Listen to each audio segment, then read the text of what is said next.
नमस्कार दोस्तों, मैं अखिलेश मिश्रा आपके अपने एजुकेशनल यूट्यूब चैनल विद्यार्थी तक में स्वागत करता हूं। जय हिंद साथियों, कैसे हैं आप सभी। मैं अखिलेश मिश्रा एक बार फिर से आप सभी साथियों का आपके अपने यूट्यूब चैनल विद्यार्थी तक पे हार्दिक स्वागत करता हूं। साथियों, ये डेली हम लोगों की बाल विकास की क्लास होती है जो कि सुबह आप लोगों को दी जाती है, और ये बाल विकास की class UP TET, C TET and super TET के सिलेबस को टारगेट करते हुए हम लोग यहाँ पे कर रहे हैं।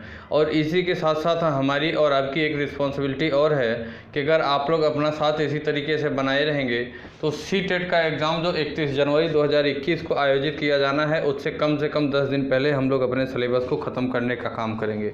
कितने साथियों, कम से कम 10 दिन पहले हम लोग अपने सिलेबस को ख़त्म करने का काम करेंगे। बाकी बचे हुए 10 दिनों में हम लोग सभी, चाहे वो बाल विकास हो, चाहे आपके यूट्यूब चैनल विद्यार्थी तक पे जो हिंदी की क्लास दी जा रही वो हो, चाहे आपके ही अपने यूट्यूब चैनल विद्यार्थी तक पे जो सामाजिक विज्ञान के कुछ क्लासेस दी जा रही हैं उससे रिलेटेड चीज़ें हों, सभी के मिक्सअप क्वेश्चन को हम लोग यहाँ पे 10 दिन, बचे हुए 10 दिन जो होंगे उसमें प्रैक्टिस करने का काम करेंगे। ठीक साथियों, तो ये क्लास आप लोगों को साथियों अच्छे से शुरू से लेकर लास्ट तक देखा करिए।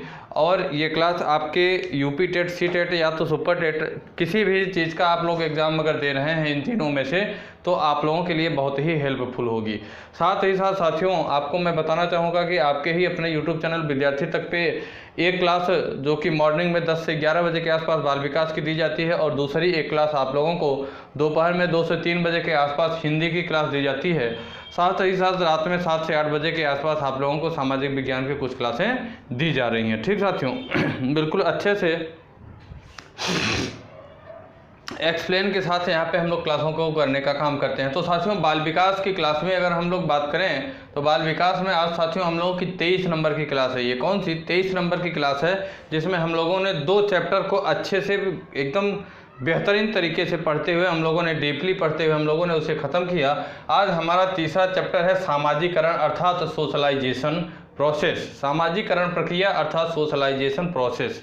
ठीक साथियों, तो हम लोग इस सामाजिकरण प्रक्रिया को आज, जो कि एक नया चैप्टर है, हम लोग स्टार्ट करते हैं और अच्छे से डीपली पढ़ते हुए इसे समाप्त करने का काम करेंगे। और ठीक उसी प्रकार जैसे हम लोगों ने 2 चैप्टर को समाप्त करते हुए दोनों चैप्टर के इम्पॉर्टेंट जो भी प्रीवियस ईयर एग्जाम में क्वेश्चन आए हुए थे उन्हें सेलेक्ट करते हुए हम लोगों ने प्रैक्टिस किया, ठीक उसी प्रकार से हम लोग इस चैप्टर को भी समाप्त करेंगे। ठीक, तो साथियों सबसे पहले हम लोगों को जानना चाहिए, हम लोग पढ़ रहे हैं सामाजिक प्रक्रियाएँ क्या होती हैं। तो सबसे पहले हम लोगों को जानना चाहिए साथियों कि सामाजिकरण का अर्थ क्या होता है।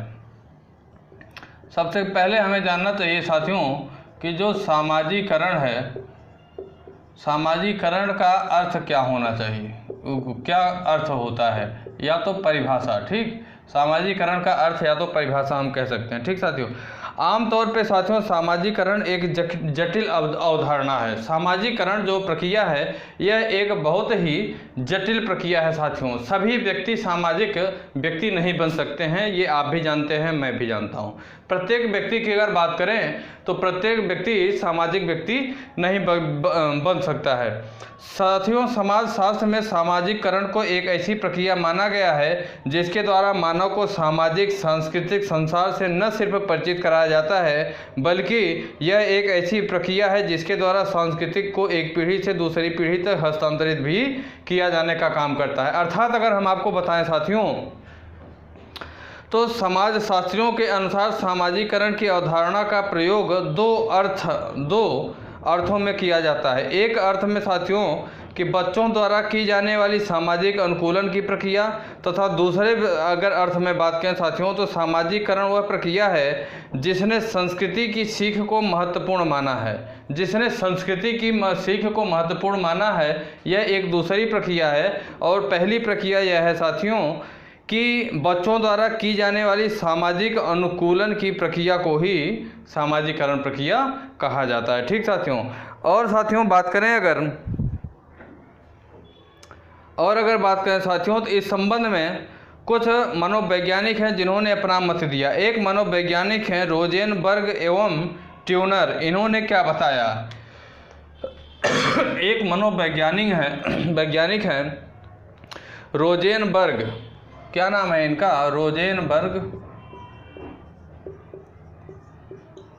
रोजेनबर्ग एवं ट्यूनर ये दो अलग अलग वैज्ञानिक हैं साथियों। ये सामाजिकरण के अर्थ को लेकर क्या कहते हैं? ये कहते हैं साथियों कि सामाजिकरण का अभिप्राय समाज के अन्य व्यक्तियों की प्रत्याशाओं, समाज के अन्य व्यक्तियों की प्रत्याशाओं,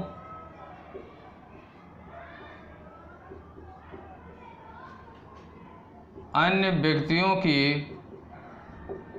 प्रत्याशाओं, ये कहते हैं साथियों कि सामाजिकरण का अभिप्राय अन्य व्यक्तियों की प्रत्याशाओं, दूसरे व्यक्तियों के विचारों, दूसरे व्यक्तियों के विचारों,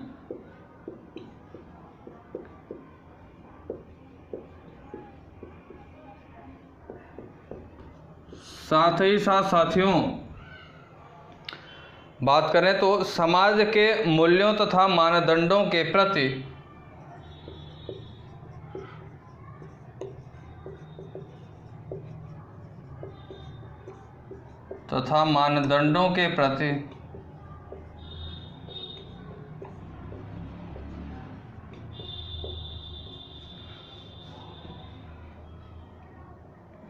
व्यक्ति द्वारा किए जाने वाले अनुकूलन,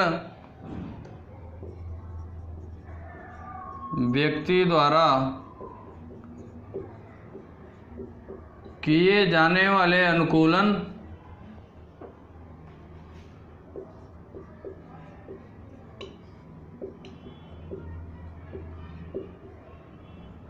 व्यक्ति द्वारा किए जाने वाले अनुकूलन तथा अनुरूपता से है।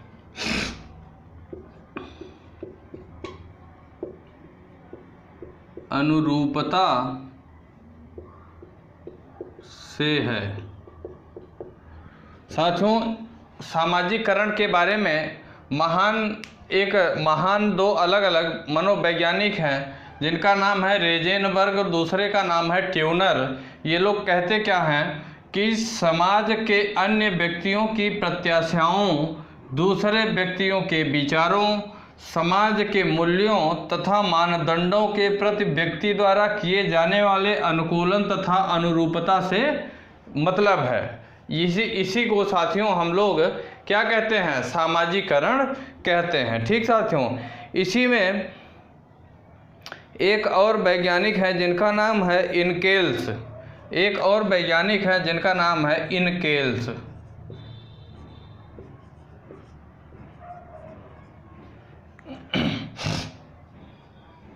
एक और वैज्ञानिक है जिनका नाम है इनकेल्स। इनकेल्स जी कहते हैं साथियों, क्या कहते हैं?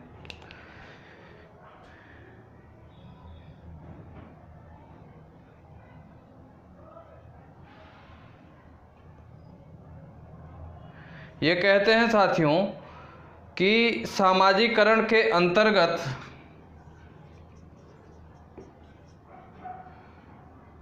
सामाजिकरण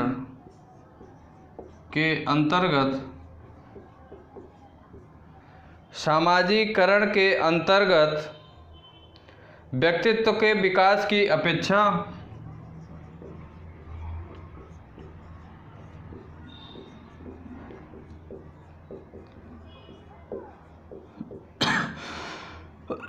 व्यक्तित्व के विकास की अपेक्षा व्यक्तित्व के विकास की अपेक्षा संस्कृति की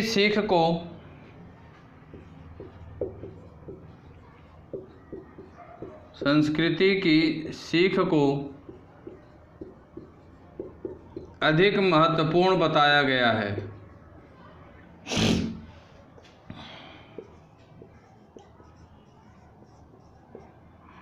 अधिक महत्वपूर्ण बताया गया है। साथियों इनकेल्स जी क्या कहते हैं, और इन्हीं के साथ साथ कुछ और मनोवैज्ञानिक हैं, वो क्या कहते हैं कि सामाजिकरण के अंतर्गत व्यक्तित्व के विकास की अपेक्षा अगर बात करें तो किसकी? संस्कृति की सीख को अधिक महत्वपूर्ण बताया गया है। ये बात साथियों इनकेल्स समाजशास्त्रियों के द्वारा यह बात कही गई। ठीक साथियों, इसी के साथ साथियों अगर बात करें तो एक वैज्ञानिक मनोवैज्ञानिक होते हैं जिनका नाम है बैकमैन। एक और वैज्ञानिक होते हैं जिनका नाम है बैकमैन।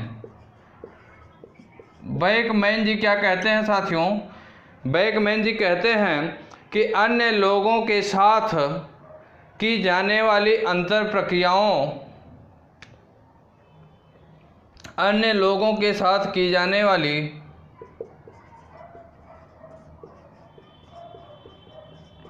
अन्य लोगों के साथ की जाने वाली अंतर क्रियाओं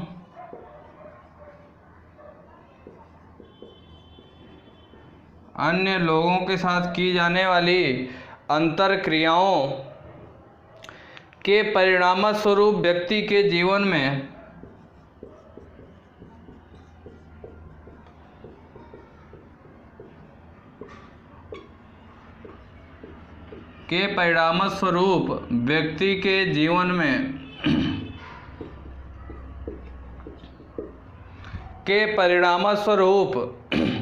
व्यक्ति के जीवन में घटित होने वाली परिवर्तन की प्रक्रिया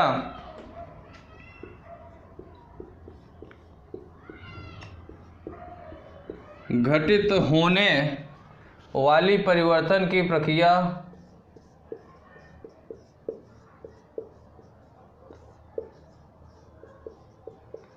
घटित होने वाली परिवर्तन की प्रक्रिया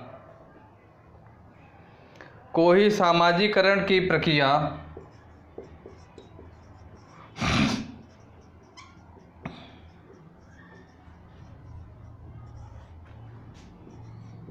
सामाजिकरण की प्रक्रिया कहा जाता है।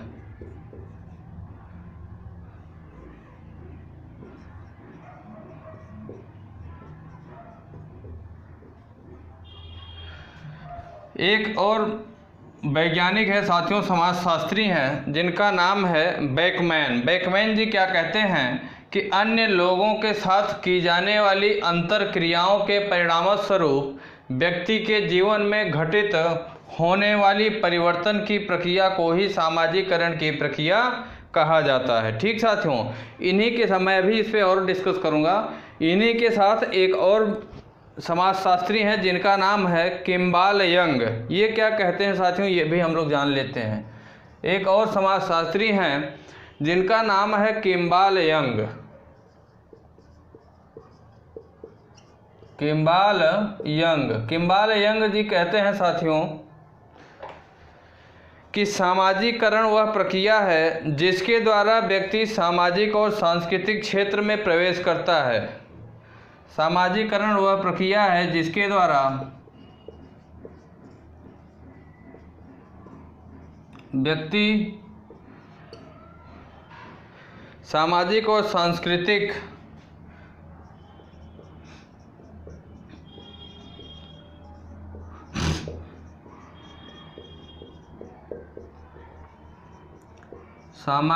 सांस्कृतिक जीवन में प्रवेश करता है।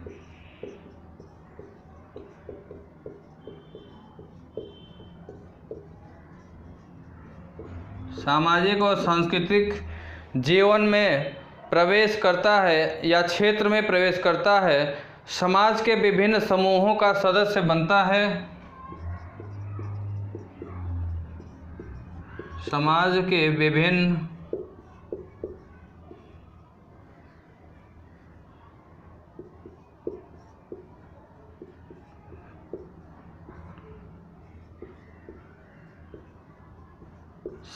के विभिन्न समूहों का सदस्य बनता है।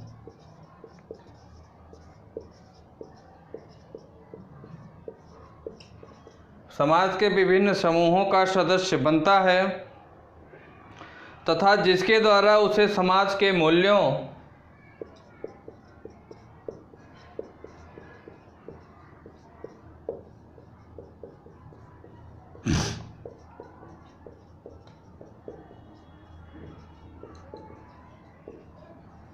समाज के मूल्यों और आदर्श नियमों को स्वीकार करने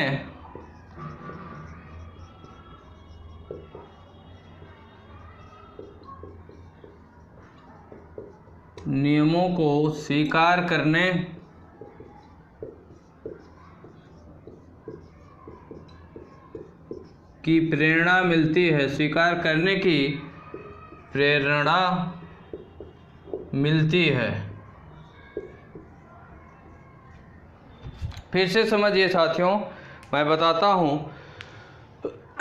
कुछ समाज शास्त्री हैं साथियों, जिन्होंने अपना अपना मत सामाजिकरण का अर्थ के बारे में कि सामाजिकरण क्या होता है उसके बारे में इन्होंने अपना अपना मत दिया, जिसको मैं बिल्कुल अच्छे से एक्सप्लेन के साथ बोर्ड पे लिख दिया हूँ कि एकदम एग्जैक्ट मत उन्होंने क्या दिया, उसको यहाँ पे मैं लिखने का काम किया।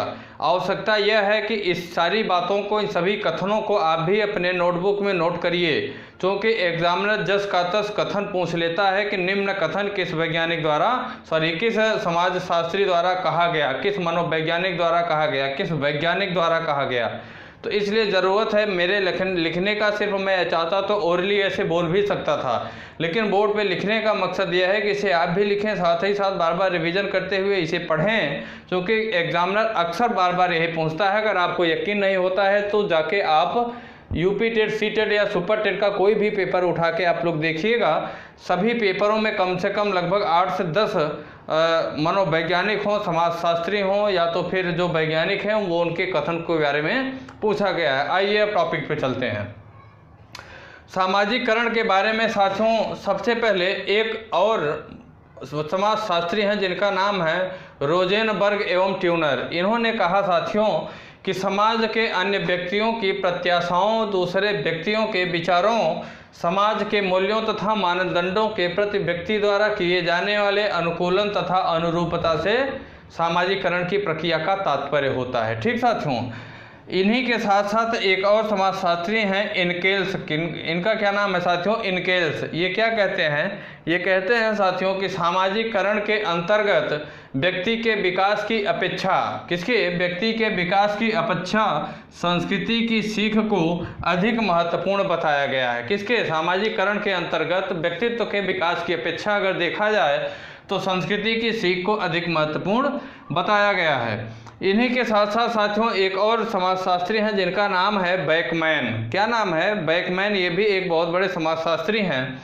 ये कहते हैं साथियों कि अन्य लोगों के साथ की जाने वाली अंतरक्रियाओं के परिणामस्वरूप व्यक्ति के जीवन में घटित होने वाली परिवर्तन की प्रक्रिया को ही सामाजिकरण की प्रक्रिया कहा जाता है। ठीक साथियों, इन्हीं के साथ साथ एक और समाजशास्त्री हैं जिनका नाम है किम्बाल यंग। क्या नाम है? किम्बाल यंग। ये क्या कहते हैं साथियों? ये कहते हैं कि जिसके द्वारा व्यक्ति सामाजिक और सांस्कृतिक जीवन में प्रवेश करता है, समाज के विभिन्न समूहों का सदस्य बनता है तथा जिसके द्वारा उसे समाज के मूल्यों और आदर्शों, नियमों को स्वीकार करने की प्रेरणा मिलती है, उसी को सामाजिकरण कहा जाता है। उसी को सामाजिकरण प्रक्रिया कहा जाता है। ठीक साथियों, अब हम लोगों ने अभी तक जाना कि सामाजिकरण का अर्थ एवं परिभाषा क्या होती है। सामाजिकरण का अर्थ एवं परिभाषा, ठीक साथियों, एवं परिभाषा के बारे में हम लोगों ने जानने का काम किया। ठीक साथियों, अब हम लोगों का अगला इसी में टॉपिक होगा कि सामाजिकरण की कुछ विशेषताएं होती हैं, वो कौन कौन सी होती हैं। इसी में अगला टॉपिक है साथियों। ये मैंने बताया कि सामाजिकरण का अर्थ क्या होता है और उसकी प्रक्रिया क्या होती है और किन किन वैज्ञानिकों ने सामाजिकरण को लेकर अपना क्या क्या मत दिया। अब साथियों हम लोग जानेंगे कि सामाजिकरण की विशेषता क्या होती है, अर्थात कैरेक्टरिस्टिक ऑफ सोशलाइजेशन। इसे हम मिटा रहे हैं। अब आप लोग नोट किए होंगे तो ठीक है, नहीं नोट किए होंगे तो आपकी जिम्मेदारी है। मैं अपने कर्तव्य को बखूबी निभाते हुए चल रहा हूँ, बताते हुए भी चल रहा हूँ। समझ में आई बातें तो आपकी जिम्मेदारी, नहीं समझ में आई तो भी कोई बात नहीं। नोट करने में अगर आपको प्रॉब्लम हो रही है तो आप समझिए। आगे हम लोग जानेंगे साथियों कि सामाजिकरण की कुछ विशेषताएं होती हैं उसके बारे में।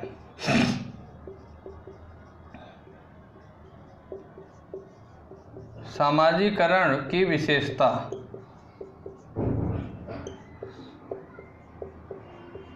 सामाजिकरण की विशेषता के बारे में बात करें साथियों तो इसकी कुछ विशेषताएं होती हैं। जैसे हम बात करें तो पहली विशेषता होती है कि सामाजिकरण सीखने की एक प्रक्रिया है। इसकी विशेषता के अंतर्गत आता है कि सामाजिकरण की क्या विशेषता है, तो बताया गया कि सामाजिकरण सीखने की एक प्रक्रिया है। आपसे एग्जामिनर पूछेगा कि निम्न में से सामाजिकरण की विशेषता क्या है, या तो आपसे पूछ लेगा कि निम्न में से सामाजिकरण की प्रक्रिया विशेषता क्या नहीं है। तो उसी को मैं यहाँ नोट करवा रहा हूँ कि सामाजिकरण सीखने की एक प्रक्रिया है।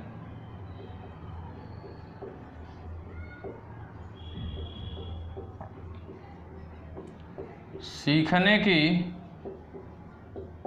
एक प्रक्रिया है। सामाजिकरण सीखने की एक प्रक्रिया है। ठीक साथियों, अगली विशेषता क्या है कि सामाजिकरण जन्म से मृत्यु तक चलने वाली एक सतत प्रक्रिया है। सामाजिकरण जन्म से मृत्यु तक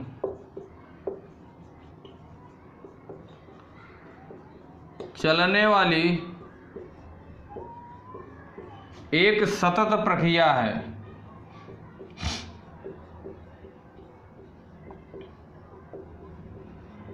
क्या है? एक सतत प्रक्रिया है। साथियों, सामाजिकरण जो है वह जन्म से मृत्यु तक चलने वाली एक सतत प्रक्रिया है। अगली विशेषता क्या है साथियों कि सामाजिकरण द्वारा सामाजिक परिवेश से सामाजिकरण द्वारा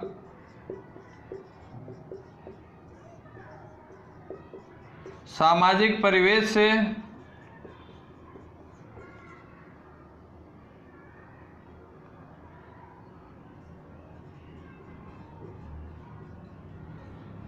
सामाजिक परिवेश से अनुकूलन तथा व्यक्तित्व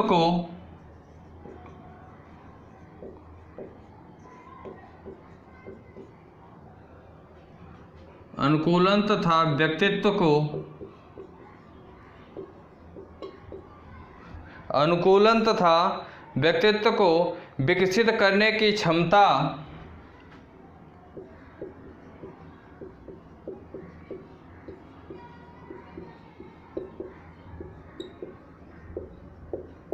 प्रदान की जाती है।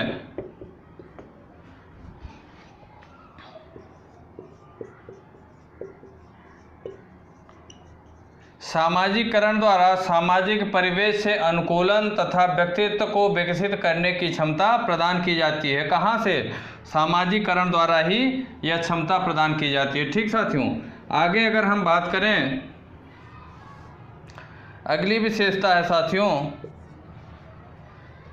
सामाजिकरण संस्कृति को आत्मसात करने की प्रक्रिया है।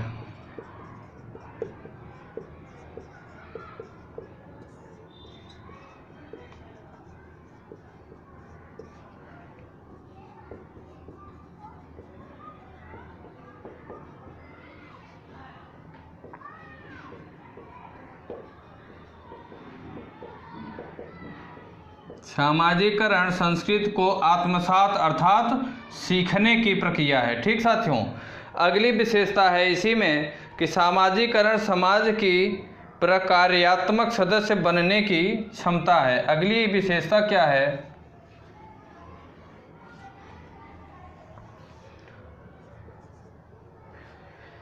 कि सामाजिकरण समाज की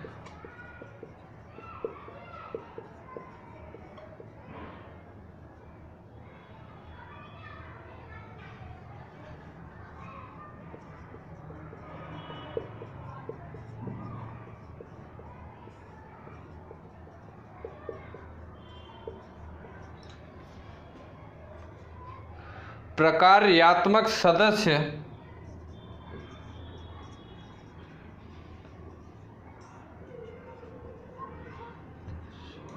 बनने की प्रक्रिया है।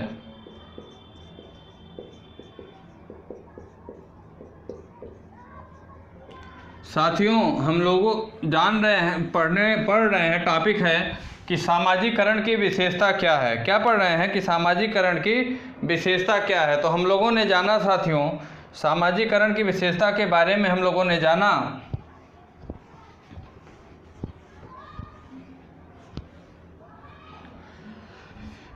कि सामाजिकरण सीखने की एक प्रक्रिया है, पहली विशेषता। दूसरी विशेषता क्या है साथियों कि सामाजिकरण जन्म से मृत्यु तक चलने वाली एक सतत प्रक्रिया है। जन्म से लेकर मृत्यु तक यह प्रक्रिया कौन सी, सामाजिकरण की प्रक्रिया चलती रहती है। अगली विशेषता है साथियों कि सामाजिकरण द्वारा सामाजिक परिवेश से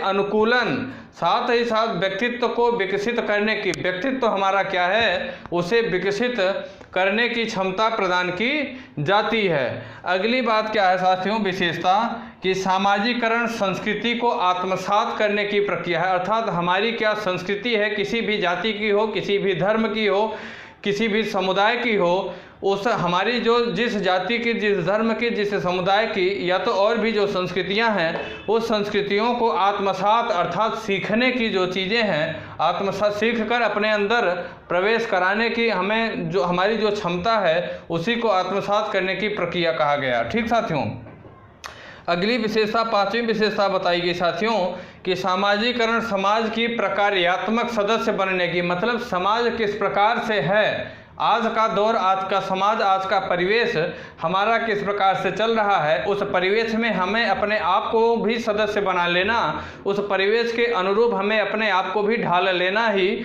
उसकी क्या, यही चीज़ कहा गया कि प्रकार्यात्मक सदस्य बनने की एक प्रक्रिया है। इसी को सामाजिकरण प्रक्रिया कहा जाता है। ठीक साथियों, अगली बात हम लोग पढ़ेंगे एक सामाजिकरण के स्तर और अवस्थाएं कौन कौन सी होती हैं।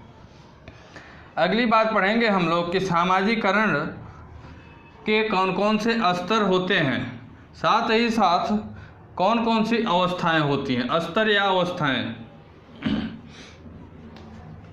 इसे आप लोग नोट कर लिए होंगे। आगे हम लोग पढ़ेंगे साथियों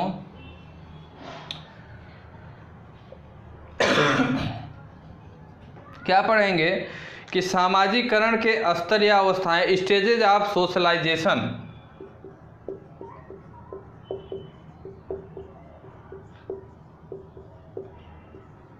सामाजिकरण के स्तर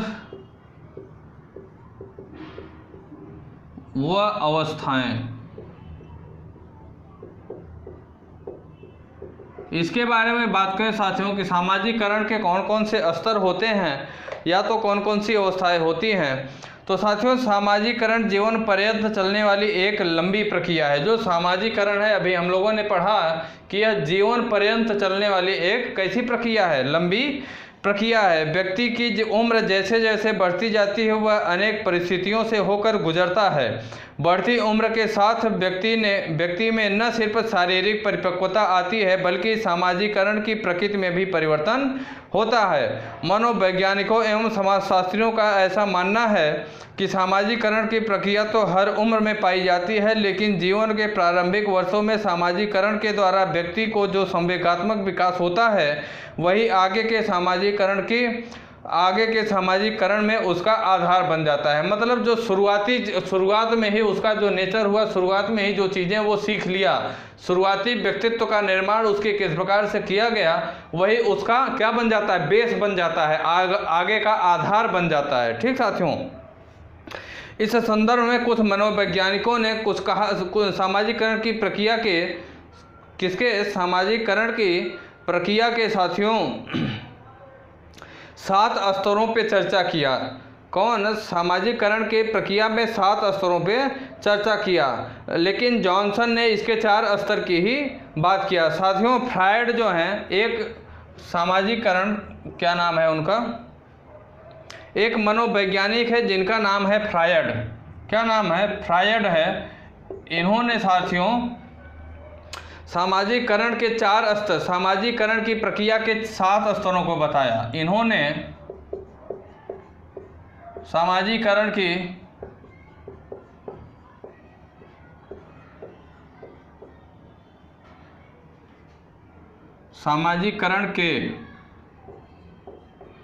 7 स्तर को बताया, लेकिन इन्हीं के साथ साथ एक और मनोवैज्ञानिक हैं जिनका नाम है जॉनसन। क्या नाम है? जॉनसन। जॉनसन जी ने इन्होंने सामाजिककरण के सिर्फ 4 स्टेजेज अर्थात 4 अवस्थाओं को ही बताया। इन्होंने सामाजिककरण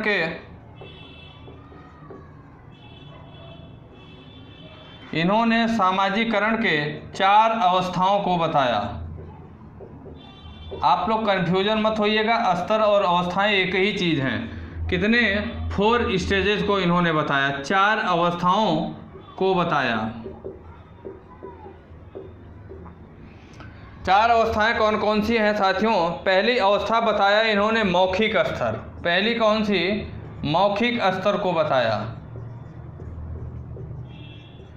मौखिक स्तर के अंतर्गत बात करें साथियों तो यह अवस्था जन्म से लेकर 1-1.5 वर्ष तक की होती है। यह जो अवस्था होती है साथियों जन्म से लेकर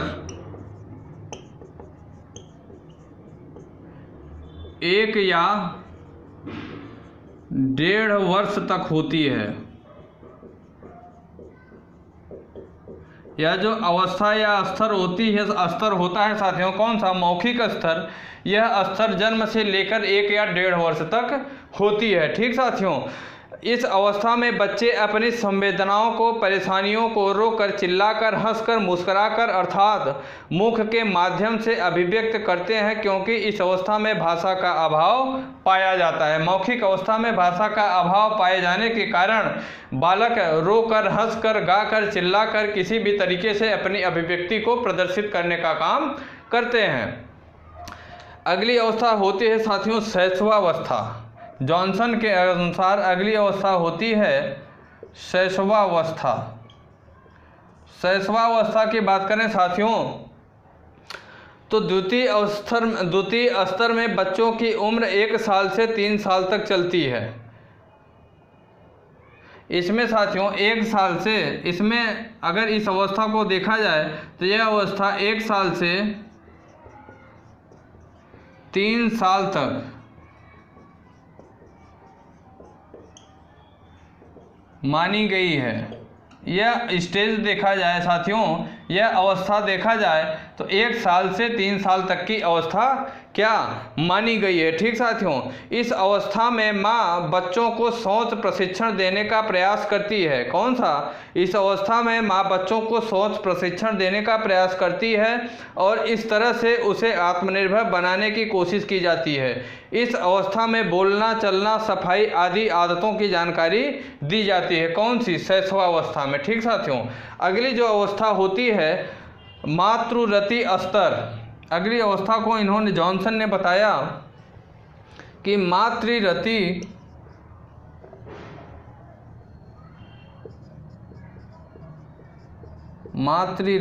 स्तर या तो साथियों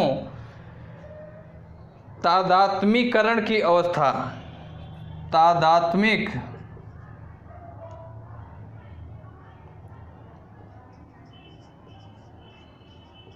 तादात्म्यकरण की अवस्था कहा गया। साथियों तीसरी अवस्था मातृरति स्तर या तो तादात्म्यकरण की अवस्था बताया गया। इसके अंतर्गत साथियों बात करें तो यह अवस्था 4थे वर्ष से प्रारंभ होकर 12-13 वर्ष तक चलती है। कौन से? 4 वर्ष से प्रारंभ होकर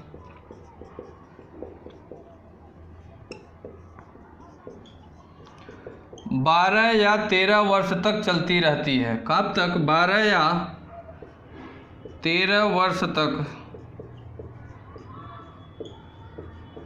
चलती है। यह अवस्था जो होती है साथियों मातृरति स्तर या तादात्म्यकरण की अवस्था जो होती है यह अवस्था 4 वर्ष से प्रारंभ होकर 12 या 13 वर्ष तक यह अवस्था चलती है। साथियों अगर बात करें तो इस अवस्था में बच्चा अपने परिवार के सदस्यों की भूमिका समझने लगता है और उसी के अनुरूप व्यवहार भी करने लगता है कि हमारे सदस्यों का क्या व्यवहार है, क्या भूमिका है, उसी के अनुरूप वह भी अपने आप को ढालने की कोशिश करता है। ठीक साथियों, कौन सी अवस्था में? मातृरति स्तर या तादात्म्यकरण की अवस्था में। अगली और अंतिम अवस्था जॉनसन जी ने बताया किशोरावस्था। कौन सी? किशोरावस्था। किशोरावस्था के बारे में इन्होंने बताया साथियों कि इस अवस्था का आरंभ 14-15 वर्ष से लेकर 20-21 वर्ष तक चलता है। कहाँ? 14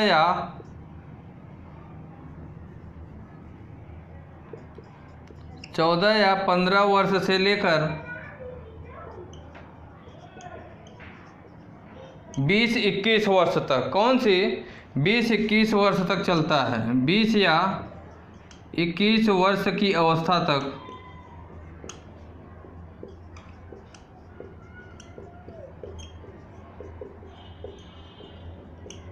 यह अवस्था जो होती है साथियों, यह स्टेज जो किशोरावस्था होती है, यह अवस्था साथियों 14 या 15 वर्ष से लेकर 20 या 21 वर्ष की अवस्था तक चलती है। ठीक साथियों, साथ ही साथ साथियों इस अवस्था में बच्चों के स्वतंत्रता की चाहत प्रबल होती है। वे अपने माँ बाप की बंदिशों से मुक्त होना चाहते हैं। यह उम्र महाविद्यालय में जाने की होती है। इस समय शारीरिक परिवर्तन भी देखे जाते हैं जो उनकी मानसिक स्थिति को उद्वेलित भी कर देते हैं, उनकी मानसिक स्थिति को परिवर्तित करते हैं या बदलने का काम करते हैं। इसी को साथियों किशोरावस्था कहते हैं। जॉनसन के अनुसार 3 अवस्थाएं बताई गई हैं सामाजिकरण की, 4 अवस्थाएं सामाजिकरण की बताई गई हैं। पहली मौखिक स्तर जो कि जन्म से लेकर 1 या 1.5 वर्ष की अवस्था तक चलती है। दूसरा शैशवावस्था बताई गई जो कि 1 साल से 3 साल तक मानी जाती है। तीसरी मातृरति स्तर या तो तादात्म्यकरण की अवस्था मानी गई है। यह अवस्था 4 वर्ष से प्रारंभ होती है और 12 या 13 वर्ष तक चलती है। चौथी अवस्था साथियों किशोरावस्था माना गया है, जिसे 14 या 15 वर्ष से लेकर 20 या 21 वर्ष की अवस्था तक मानी गई है। ठीक साथियों, जॉनसन के अनुसार एग्जामिनर आपसे इस तरीके से पूछ सकता है कि वैज्ञानिक समाज शास्त्री जॉनसन के अनुसार सामाजिकरण की कितनी अवस्थाएं मानी गई हैं, तो वहां आपको ऑप्शन 4 दे देगा, 7 देगा, 8 देगा, 12 देगा, तो उसमें से आपको सही आंसर ऑप्शन देना पड़ेगा। या तो उसमें कह देगा कि कौन सी, या तो पूछेगा आपसे कि समाज शास्त्री जॉनसन के अनुसार निम्न में से सामाजिकरण की कौन सी अवस्था है, या तो आपसे पूछ लेगा कि निम्न में से कौन सी सामाजिकरण की अवस्था नहीं है। अगला साथियों हम लोग टॉपिक पढ़ेंगे इसी में कि सामाजिकरण के निर्धारक कौन कौन से हैं। डिटर्मिनेशन ऑफ सोशलाइजेशन, सामाजिकरण के निर्धारक कौन कौन से हैं, अगला टॉपिक है।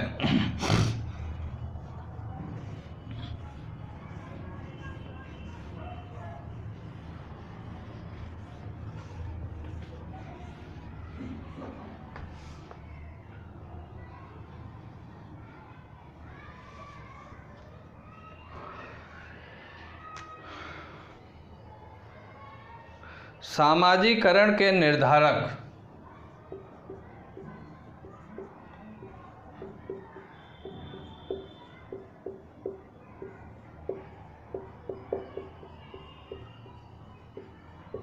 सामाजिकरण के निर्धारक। ठीक साथियों, सामाजिकरण के निर्धारक की बात करें साथियों तो इसके भी कुछ प्रमुख कारक हैं। इसके भी कुछ प्रमुख महत्वपूर्ण साथियों क्या हैं, कारक हैं, जिसको हम लोग एक एक करके देखेंगे। पहला कारक है साथियों कि प्रारंभिक अनुभव। पहला कारक होता है साथियों प्रारंभिक अनुभव।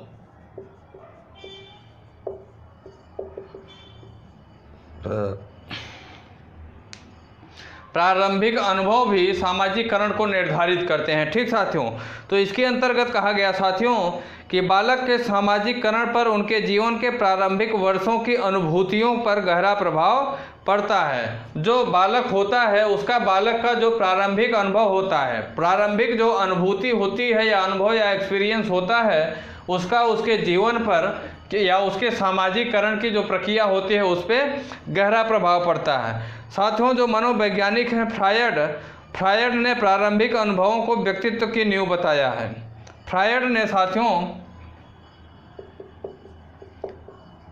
फ्रायड जो कि एक क्या है, मनोवैज्ञानिक हैं, फ्रायड ने प्रारंभिक अनुभवों को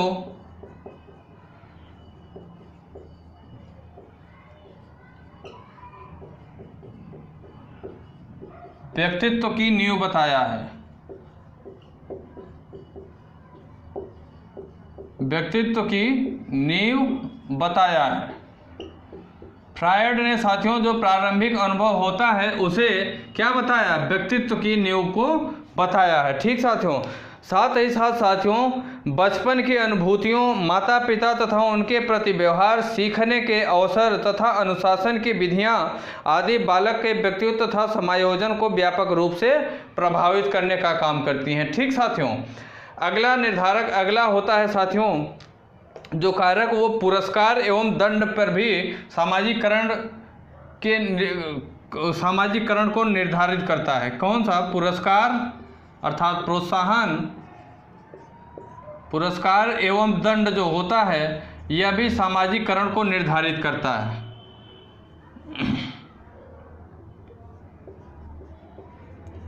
पुरस्कार एवं दंड जो होता है यह भी सामाजिकरण को निर्धारित करता है। कैसे साथियों? कि व्यवहार को अपेक्षित रूप से देने में बालकों को मिलने वाले पुरस्कार एवं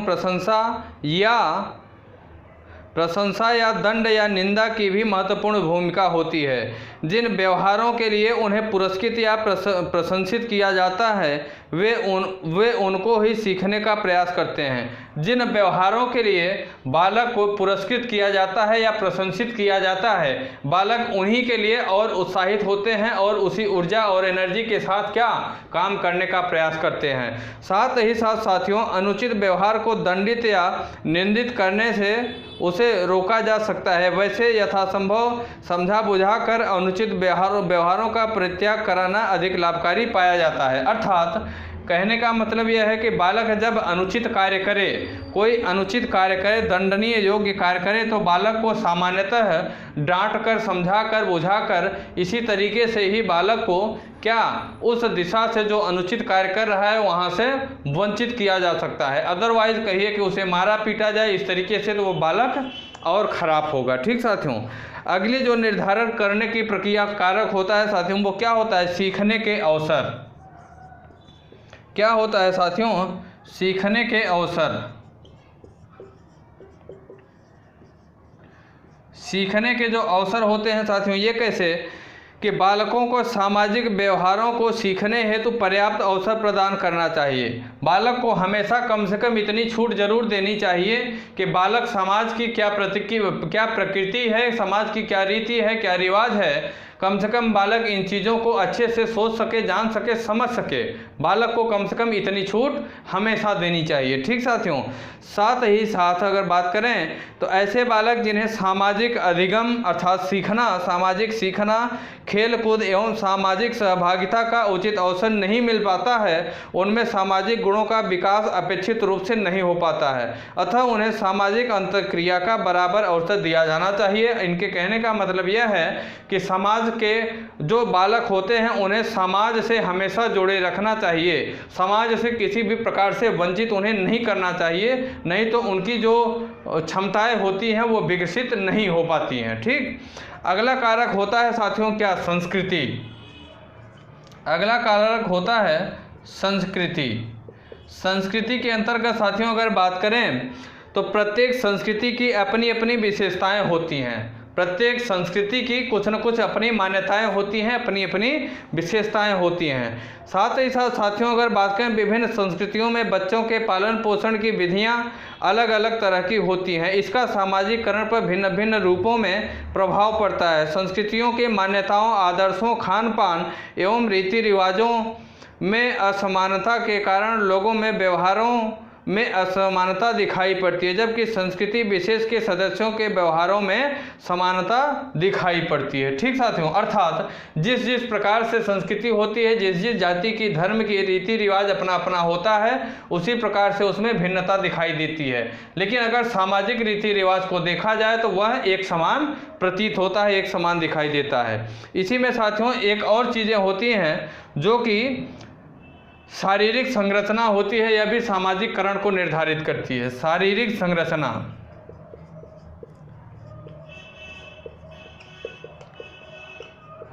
शारीरिक संरचना साथियों बात करें शारीरिक संरचना भी सामाजिकरण के निर्धारण का काम करती है। किस प्रकार से साथियों कि सामाजिकरण में बालक की शारीरिक संरचना की भी महत्वपूर्ण भूमिका होती है।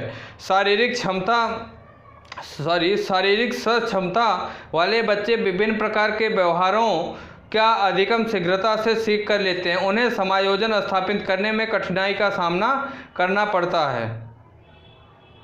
इसके विपरीत अगर बात करें तो विकलांग बच्चे जो होते हैं, कौन विकलांग बच्चे जैसे अंधे हुए, गूंगे हुए, बहरे आदि को अनेक प्रकार से कठिनाइयों का सामना करना पड़ता है। वे अनेक प्रकार से व्यवहारों को सीखने से वंचित रह जाते हैं। इससे सामाजिकरण की प्रक्रिया बाधित होती है।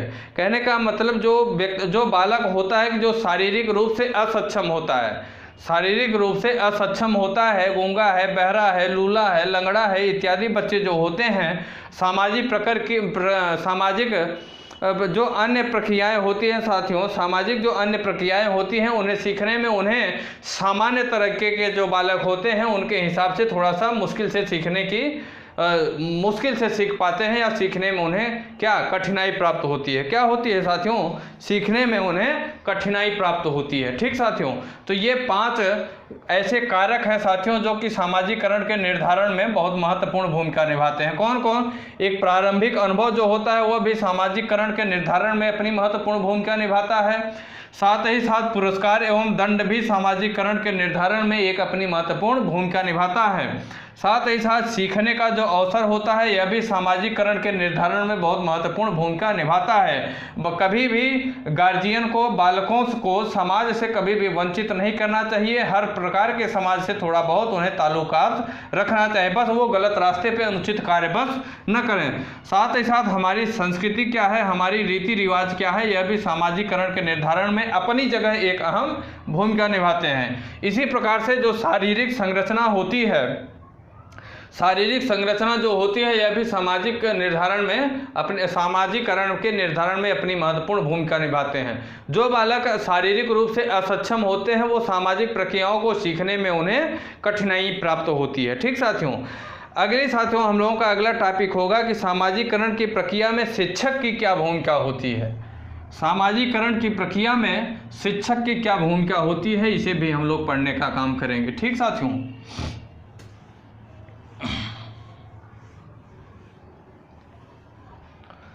सामाजिकरण की प्रक्रिया में शिक्षक की भूमिका।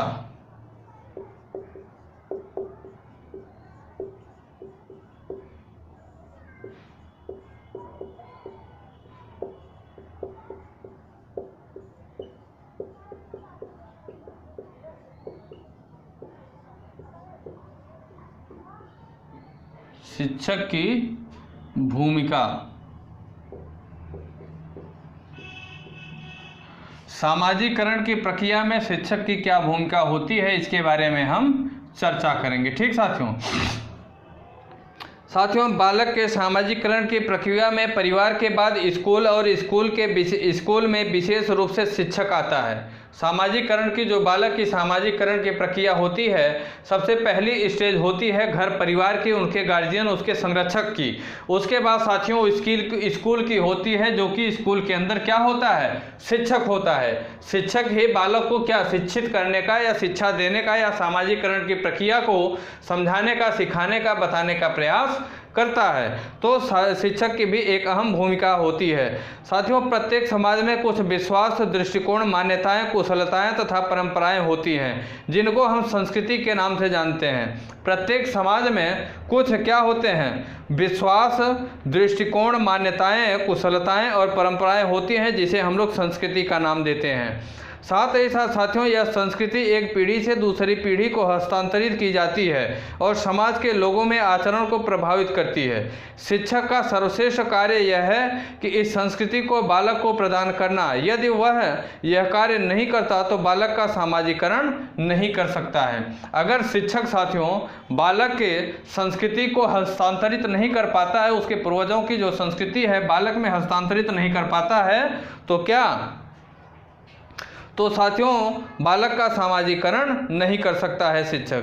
साथियों शिक्षक माता पिता के साथ बालक के चरित्र और व्यक्तित्व का विकास करने में अति महत्वपूर्ण कार्य करता है। शिक्षक जो होता है वह माता पिता के साथ साथ बालक के चरित्र और व्यक्तित्व का विकास करने में अति महत्वपूर्ण कार्य करता है। फिर भी साथियों शिक्षक और माता पिता एक दूसरे से दूर रहते हैं और संपर्क में नहीं आते।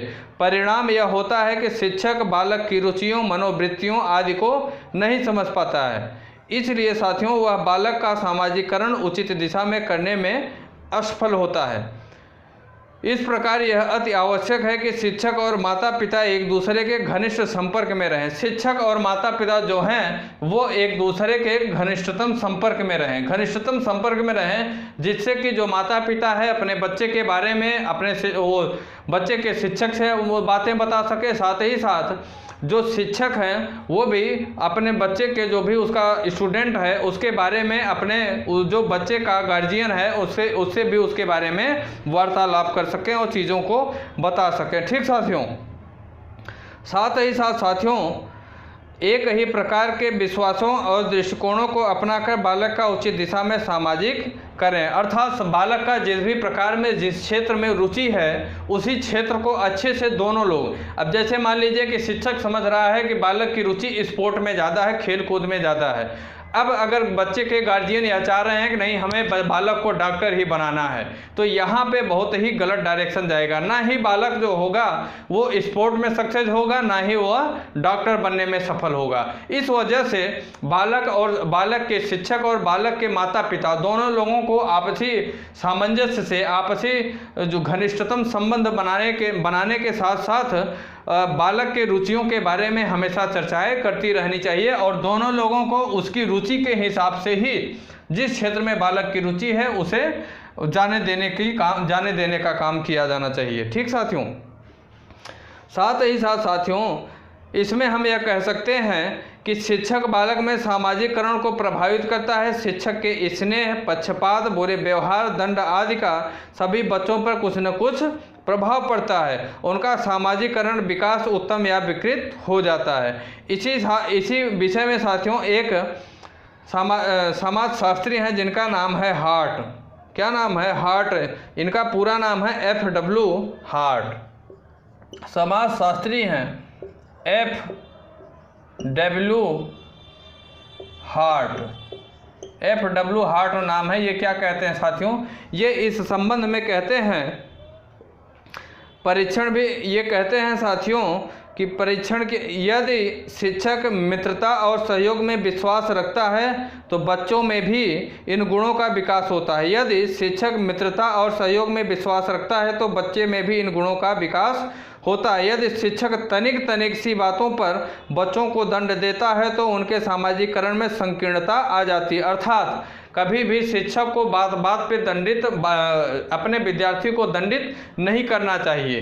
ठीक, कभी कभी एक साथ बैठा के उसे सारी चीज़ों को समझाने की कोशिश करनी चाहिए अगर वो गलत रास्ते पे जा रहा है तो। साथ ही साथ साथियों अगर शिक्षक तनिक बातों में, थोड़ी बातों में अगर बालक को टार्चर करता है तो उसके सामाजिकरण की जो प्रक्रिया होगी उसमें संकीर्णता अर्थात कमी आने का काम किया जाएगा।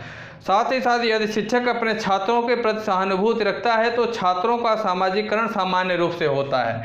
ये FW हार्ट जी का कथन है कि यदि शिक्षक जो है वह छात्रों के प्रति सहानुभूति रखता है तो छात्र का सामाजिकरण का जो विकास होगा सामान्य रूप से होगा। ठीक साथियों, इसी में अब साथियों हमारा नेक्स्ट टॉपिक है, अगला टॉपिक है साथियों, अगला टॉपिक यह है कि सामाजिकरण की प्रक्रिया में अभिभावक की क्या भूमिका होती है।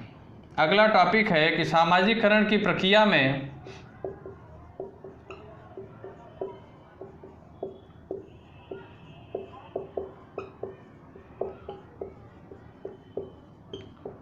अभिभावक की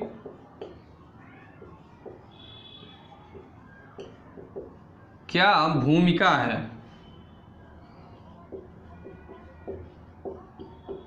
सामाजिकरण की प्रक्रिया में अभिभावक की क्या भूमिका है। ठीक साथियों, इसके बारे में साथियों कुछ कथन हैं। क्या है? कुछ कथन है, जैसे वर्ग भिन्नता की अगर बात करें, वर्ग भिन्नता की अगर बात करें साथियों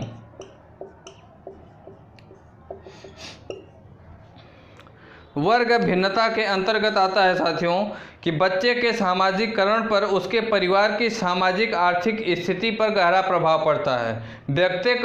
बच्चे का जो सामाजिककरण है साथियों, उसके सामाजिककरण पर उसके परिवार की सामाजिक आर्थिक स्थिति क्या है, उसका भी एक क्या गहरा प्रभाव पड़ता है। साथ ही साथ साथियों, मेलविन कॉल ने अपने सर्वेक्षण के आधार पर कुछ चीज़ें स्पष्ट किया। एक समाजशास्त्री हैं जिनका नाम है मेलविन कॉन। क्या नाम है? मेलविन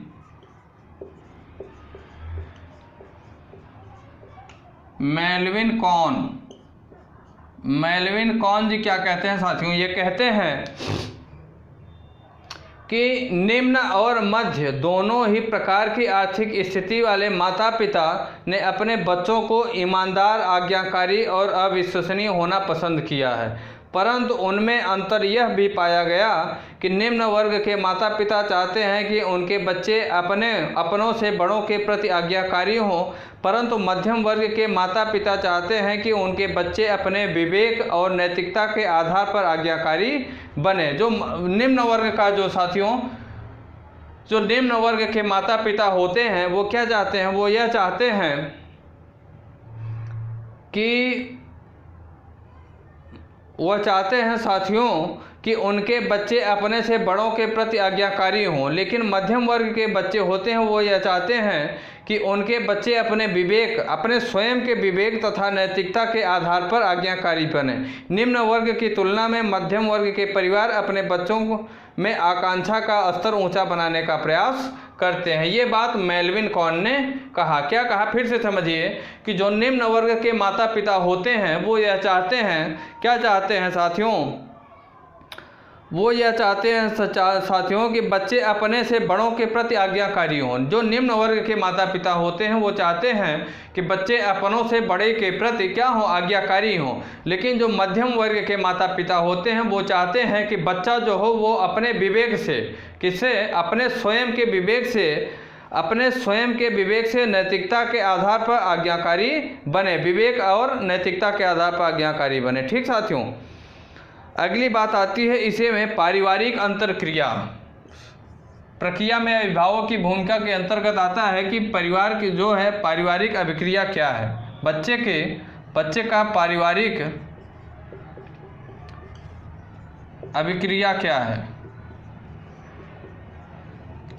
पारिवारिक अभिक्रिया की बात करें साथियों तो बच्चे को अपने परिवार के लोगों के साथ संबंध कैसा है तथा उसके बीच अंतःक्रिया किस रूप से होती है, इसका उसके सामाजिककरण पर व्यापक प्रभाव पड़ता है। क्या पड़ता है कि बच्चे के उसके परिवार के जो लोग हैं उसके अन्य परिवार के सदस्यों से किस प्रकार से संबंध है, कैसा संबंध है, उनके बीच अंतःक्रिया किस रूप से होती है, इसका सामाजिककरण पर अच्छा प्रभाव, गहरा प्रभाव पड़ता है। यदि बच्चे के प्रति माता पिता तथा अन्य लोगों का व्यवहार स्नेहात्मक नहीं है, उन्हें कठोर या दूषित अनुशासन में रखा जाता है, तो इसका उनके व्यक्तित्व के पर प्रतिकूल प्रभाव पड़ता है। उनमें अवांछनीय विशेषताएं विकसित होती हैं। अतः बच्चे के प्रति मित्रवत व्यवहार करना चाहिए, उनमें आत्मविश्वास पैदा करना चाहिए तथा अनुकूल स्व अवधारणा के विकास हेतु प्रयत्न करना चाहिए। स्वयं की अवधारणा जो होती है अर्थात सेल्फ कॉन्फिडेंस की अवधारणा उनके अंदर विकसित करने का काम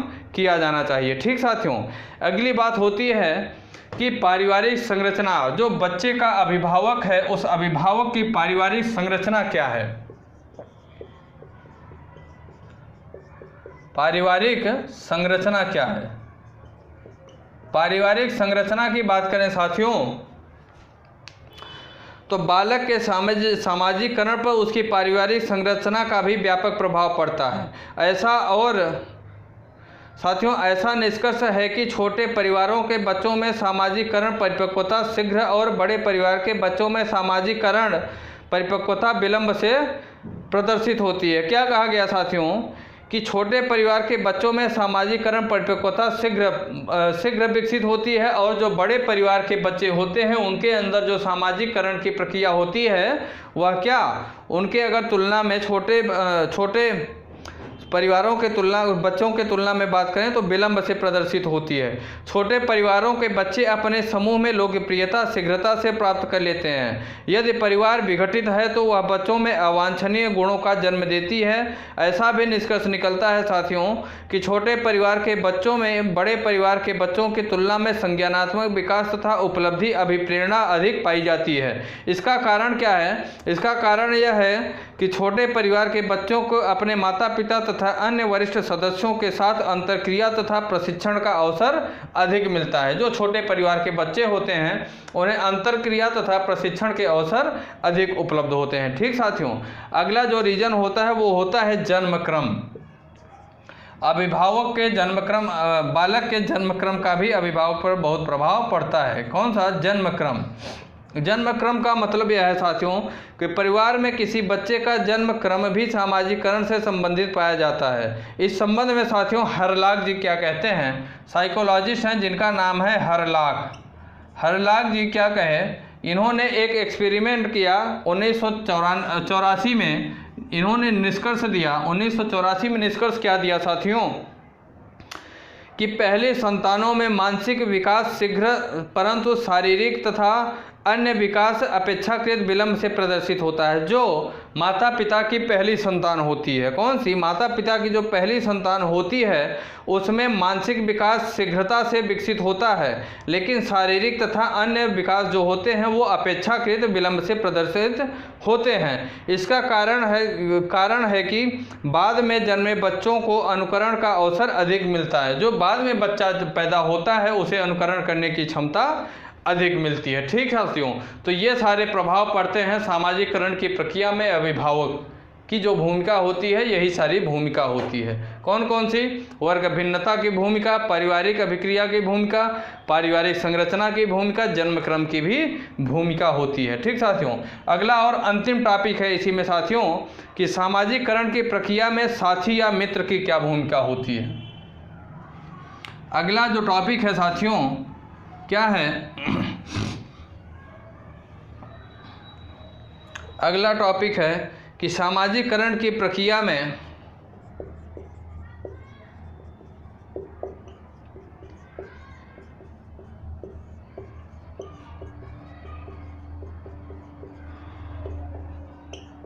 साथी या मित्र की क्या भूमिका होती है।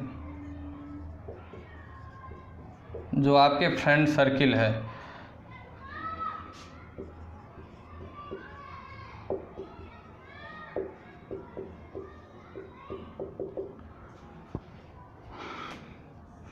सामाजिकरण की प्रक्रिया में साथी या मित्र की भूमिका।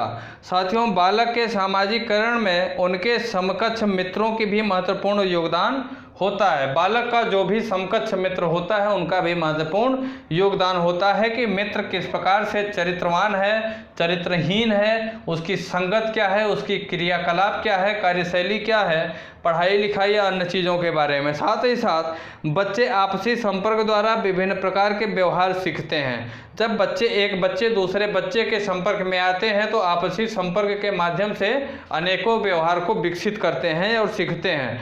ऐसे व्यवहार उनके सामाजिकरण में अहम भूमिका निभाते हैं। मित्रों का चयन कोई बालक स्वयं अपनी इच्छानुसार करता है। मित्रों का जो चयन होता है वो अभिभावक कभी नहीं करवा सकता। अभिभावक कभी नहीं करवा सकता। मित्रों का चयन बालक जो होता है वो स्वयं अपनी इच्छानुसार ही करने का काम करता है। साथ ही साथ साथियों, सामाजिकरण की अवधि में संभवतः पहली बार वह स्वतः अन्य बालकों को अपना मित्र चुनता है। मित्र के रूप में जिनका चयन किया जाता है उनके आचरण तथा विचार उसके सामाजिकरण की दिशा तथा स्वरूप को निर्धारित करते हैं। बालक की जो दिशा और स्वरूप होगा, साथ ही साथ साथियों उसका आचरण और व्यवहार क्या है, उसी के अनुरूप बालक का भी आचरण और व्यवहार या व्यक्तित्व विकसित होगा। ठीक साथियों, जिस प्रकार से जैसी संगत वैसी भंगत जैसे लोग कहते हैं। ठीक साथियों, तो ये साथियों हम लोगों का जो तीसरा आज का चैप्टर था सामाजिकरण की प्रक्रिया था सोशलाइजेशन प्रोसेस क्या होता है, यह चैप्टर हम लोगों का समाप्त होगा। ठीक साथियों, यह चैप्टर हम लोगों ने अच्छे से पढ़ा, अच्छे से जाना, अच्छे से समझते हुए इस चैप्टर को हम लोगों ने क्या किया साथियों, समाप्त करने का काम किया। ठीक साथियों, तो ठीक है, क्लास कैसी लगी साथियों, इसकी प्रतिक्रिया आप लोग कमेंट बॉक्स में कमेंट करके ज़रूर दीजिएगा। साथ ही साथ क्लास अगर अच्छी लगी हो तो क्लास को आप लोग लाइक करना बिल्कुल मत भूलिएगा। साथ ही साथ साथियों क्लास को लाइक करना, और साथ ही साथ साथियों अगर आप हमारे YouTube चैनल विद्यार्थी तक पे नए हैं तो आप भी हमारे YouTube चैनल विद्यार्थी तक को सब्सक्राइब करें और बेल आइकन को दबाना ना भूलें, जिससे कि अन्य आने वाली क्लासों की नोटिफिकेशन आप तक पहुंच सके। साथ ही साथ मैं आपको बता दूं कि UP TET, C TET and super TET के लिए ही आप लोगों को आपके अपने YouTube चैनल विद्यार्थी तक पे 3 क्लासें वर्तमान में दी जा रही हैं। पहली क्लास जो ये है बाल विकास की, दूसरी क्लास दोपहर में हिंदी की दी जाती है, और तीसरी एक क्लास आप लोगों को रात में 7 से 8 बजे के आसपास सामाजिक विज्ञान का हिस्ट्री या ज्योग्राफी का पोर्शन करवाया जाता है। ठीक साथियों, तो आप इन क्लासों को शुरुआत से लेकर लास्ट तक देखा करिए। पिछली क्लासें नहीं देखे हैं तो उसका लिंक डिस्क्रिप्शन में दिया हुआ है, उन क्लासों को भी वहां से डिस्क्रिप्शन में जाके उन क्लासों को भी देखिएगा। साथ ही साथ साथियों क्लासों को आप लोग ज़्यादा से ज़्यादा शेयर करने की भी अपनी जिम्मेदारी को निभाइए, क्योंकि आपके लिए मैं इतनी मेहनत कर रहा हूँ तो आपकी भी इतनी रिस्पॉन्सिबिलिटी बनती है। आपकी जो सोशल मीडिया पैट है, व्हाट्सअप है, फेसबुक है, इंस्टाग्राम है, टेलीग्राम है, जहाँ जहाँ आपकी सोशल मीडिया पैट है हर जगह क्लासों को आप लोग शेयर किया करिए। साथ ही साथ अगर आप लोगों का कोई और डाउट भी है तो आप अपने डाउट को हमारे टेलीग्राम चैनल विद्यार्थी तक से जुड़िए और वहां अपने डाउट को हमसे शेयर करिए, मैं उसे भी आप लोगों के डाउट को दूर करने की पूरी कोशिश करूंगा। ठीक साथियों, तो ठीक है, इसी के साथ साथियों क्लास को ओवर करता हूं और आप लोग क्लासों को शुरुआत से लेकर लास्ट तक देखा करिए। ठीक साथियों, क्लास को ओवर करता हूं। जय हिंद, जय भारत। दोस्तों अगर आप हमारे YouTube चैनल विद्यार्थी तक पे नए हैं तो लाइक करें, सब्सक्राइब करें और बेल आइकन को दबाना ना भूलें। धन्यवाद।